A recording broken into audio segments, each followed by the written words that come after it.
السلام عليكم، مرحبا بكم في نيكست أكاديميا. أنا رضا، واليوم عندي جواب على واحد السؤال كيجيني ديما خصوصا من عند الناس ديال الانفورماتيك. أستاذ، أنا فريلانسر في الانفورماتيك ديفلوبور، شنو هو أحسن ستاتيو قانوني ليا في المغرب؟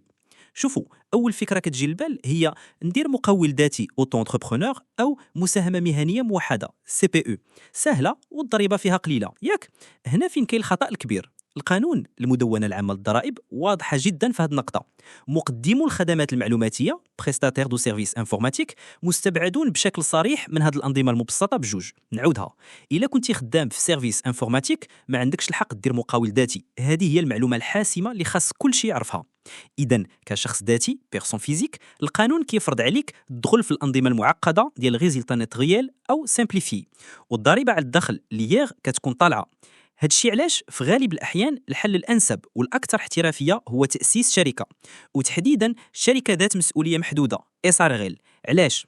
اولا كتعطيك اطار قانوني وضريبي واضح تحت الضريبه على الشركات الياس. ثانيا وهذه مهمه بزاف لكم، كتسمح لك تكبر، كتعطيك واحد بوتونسيل دو كرواسونس كبير. بالاس ار غل تقدر تخدم بكل سهوله مع الشركات المغربيه الكبيره، ونعم مع الشركات الاجنبيه. تقدر تفاكتوري دي كليون في امريكا ولا في اوروبا بلا حتى شي مشكل. القانون منظم هذا الشيء مزيان. واش كاينين تحفيزات ضريبيه؟ نعم، ولكنها محدده جدا بالقانون. باغ اكزومبل الشركات اللي عندها ستاتيو كازابلانكا فاينانس سيتي عندها اعفاء كلي من الياس لمده 5 سنوات، ولكن هذا الشيء ماشي للجميع. دونك خلاصه القول، بما ان خدمات الانفورماتيك مستثنات من الانظمه البسيطه، اسار هيل كتولي هي الخيار الاقوى والاكثر احترافيه لاي فريلانس باغي يكبر ويخدم على الصعيد الدولي. طبعا هادشي اللي شفناه هو غير رؤوس الاقلام. الا بغيتوا تعمقوا اكثر وتعرفوا التفاصيل الدقيقه اللي كتناسب الحاله الخاصه ديالكم، كنقترحوا عليكم تنضموا للمساحه الحصريه والمدفوعه ديالنا، فين الخبراء ديالنا كيجاوبوا على جميع الاسئله ديالكم.